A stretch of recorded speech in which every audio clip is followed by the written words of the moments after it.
The Harrison family reunion was in full swing at my parents' sprawling estate when I pulled up in my rental car. 10 years away in Singapore had changed me, but the iron gates still looked the same, imposing, unwelcoming, just like the family they protected. I checked my phone. 11:47 a.m. By now, the ownership transfer of Harrison Technologies would be complete. 10 years of careful planning, all leading to this moment. "Miss, this is a private event." The security guard approached my car. I lowered my sunglasses and he stepped back in shock. "Miss Alexandra? I'm sorry, I didn't recognize you." "That's the point, George," I smiled. "And it's just Alex now. The last time my family had seen me, I was a different person. 22, fresh out of business school, and desperate to prove myself to a father who only saw me as a liability to his precious company. Now at 32 I was unrecognizable, and not just because of the sleek black hair that had replaced my former blonde curls. As I walked toward the garden party, my Louboutins clicking against the cobblestone path, I heard the familiar voices that had haunted my dreams for a decade. "The merger's finally complete," my father's booming voice carried across the lawn.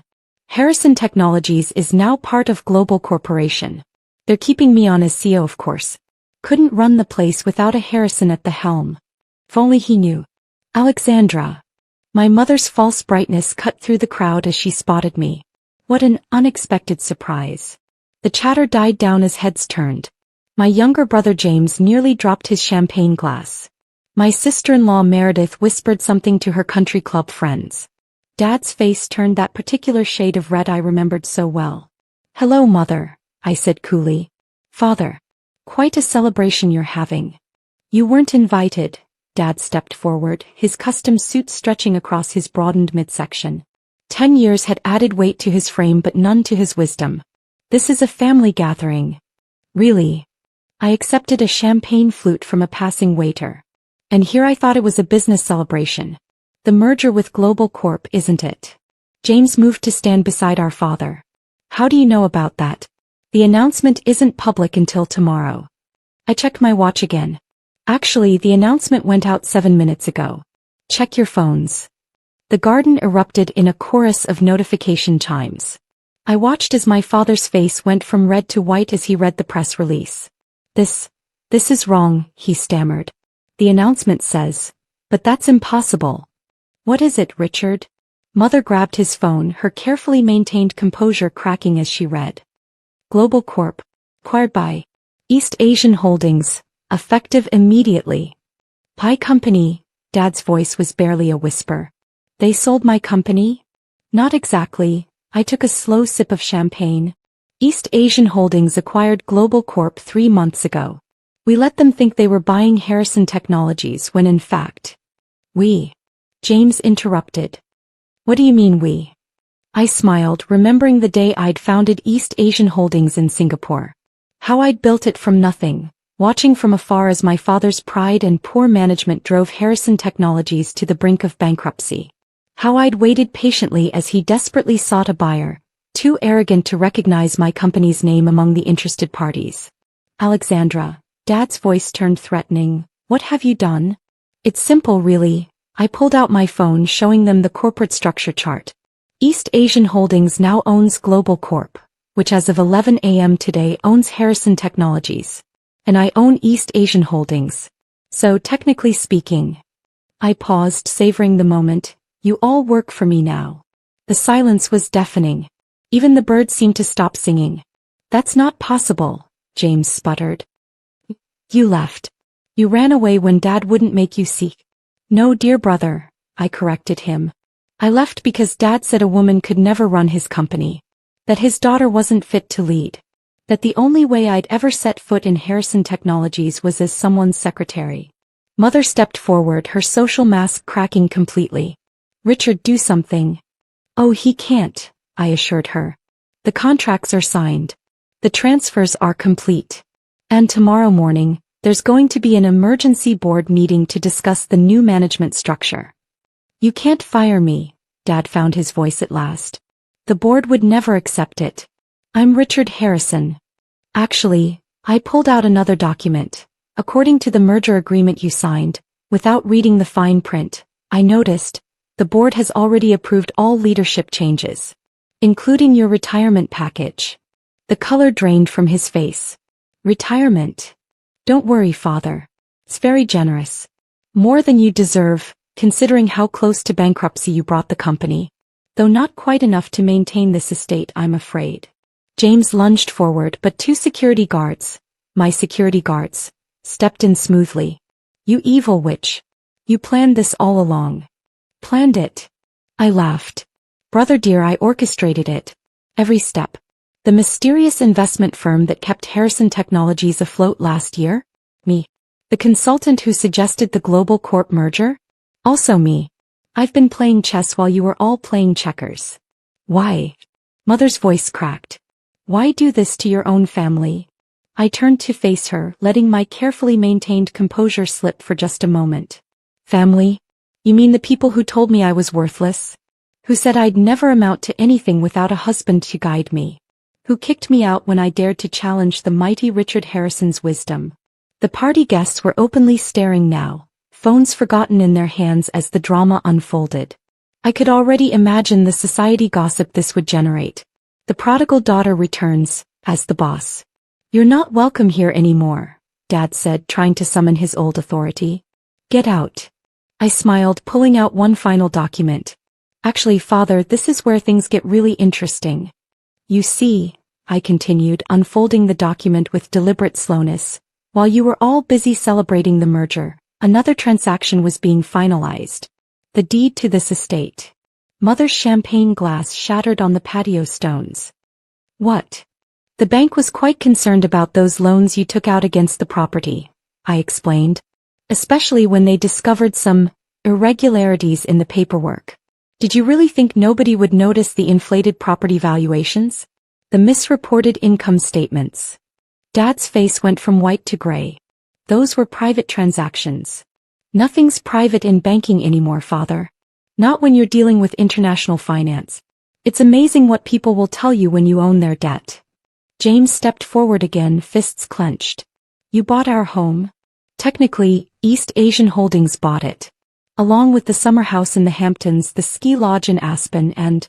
I paused for effect, the yacht. Though I must say, Father, maintaining all those properties on the company dime, that's the kind of financial mismanagement that got us here. The gathered guests began to disperse, sensing that this was no longer a celebration but a corporate execution. Only family remained, frozen in their spots like actors in a twisted tableau.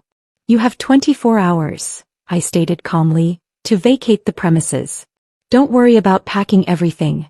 I'm sure you can afford a nice apartment with your retirement package. Well, a modest apartment. This is our home, Mother whispered. We've lived here for 30 years. No, I corrected her. This was your prison, where you held your perfect society parties and pretended we were the ideal family.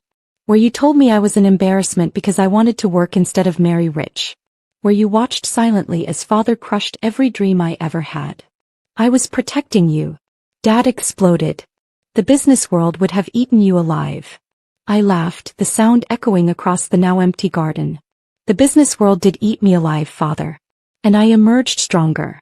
Every rejection, every humiliation, every night I spent sleeping on office floors in Singapore, they all led to this moment.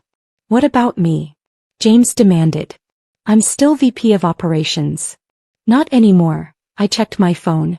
Your resignation was processed an hour ago. Though given the audit our team just completed, you might want to hire a good lawyer. Those consulting fees you've been paying to your offshore account? Not as clever as you thought. He fell back, face ashen.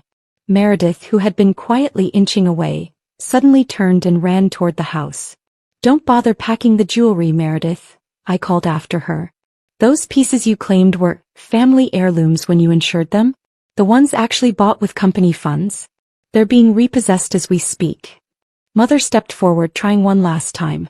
Alexandra, darling, surely we can discuss this. We're family. Family. I turned to her, letting 10 years of pain surface. Was it family when you told me I was ruining the Harrison name by wanting a career? When you set me up on dates with your friends' sons instead of supporting my business plans? When you stood by and watched Father destroy every opportunity one created for myself? I was trying to protect you too, she whispered. No, you were protecting your social status. Your perfect family image. Well, congratulations, you'll be the talk of the country club now. I motioned to my security team, who began posting eviction notices around the property. The sound of their staple guns punctuated the heavy silence. The board meeting is at 9 a.m. tomorrow, I announced. Father, you'll be expected to hand over all company materials and access credentials. James, the forensic accountants would like to speak with you about those consulting fees. Mother, the estate inventory team will arrive in an hour. And then what? Dad asked, his voice hollow. You destroy everything we built? No, I replied softly. I rebuild everything you destroyed. Harrison Technologies was once a respected name in innovation. Before you turned it into your personal piggy bank. Before you started caring more about appearances than excellence. I turned to leave, then stopped. Oh, and one more thing. The company name changes tomorrow. No more Harrison Technologies. What will you call it? James asked bitterly. Phoenix Industries, I smiled. Because sometimes, something better rises from the ashes. The next few weeks were a whirlwind of change. The board, seeing the evidence of my father's mismanagement and my own successful track record, fully supported the transition. James's offshore accounts were frozen pending investigation. Mother and father downsized to a 2-bedroom condo in the city. I moved into my new office, father's old sanctuary, and began the work of transformation. The old oil paintings of Harrison patriarchs came down, replaced by modern art and innovation awards from my Singapore ventures. The mahogany furniture, stained with decades of cigars and patriarchy, was donated to a local museum. 6 months later, Phoenix Industries was thriving. Our stock had doubled, employee satisfaction was at an all-time high, and we'd launched 3 new product lines that my father had deemed too risky. Then came the letter. Miss Alexandra, my assistant said one morning, your mother is in the lobby. I found her sitting alone, looking smaller without her designer suits and society jewelry. She stood when she saw me, clutching her handbag like a shield. The condo is lovely, she said quietly. Much easier to manage than the estate. I waited. Your father. She hesitated. He's different now. Humbled. He asks about you. Does he want his company back? I asked coldly. No, she shook her head. He wants his daughter back. We both do. I've learned, that we were wrong. About everything. I studied her face, looking for the manipulation I'd grown up with. Instead I saw something new, regret. There's a new cafe down the street, I said finally. They serve that Earl Grey you like. Her eyes lit up with hope. Perhaps, lunch sometime? Coffee, I corrected her. Small steps, Mother. Small steps. She nodded, understanding. As she turned to leave, she paused. The company, it's doing so well. You've made it better than it ever was. That's because I built it on merit, not manipulation. On innovation, not inheritance. After she left, I walked to the window of my office, looking out over the city. The Harrison name might be gone from the building, but something stronger had taken its place. Something built on determination, not dynasty. My phone buzzed, a text from my father. I was wrong. About everything. I'm sorry. I saved the message but didn't respond. Some bridges take longer to rebuild than others. Some wounds need more than words to heal. But as I sat at my desk reviewing plans for our next expansion, I smiled. The scared young woman who'd fled to Singapore was gone, replaced by someone stronger, someone who'd learned that the best revenge isn't destruction, it's success.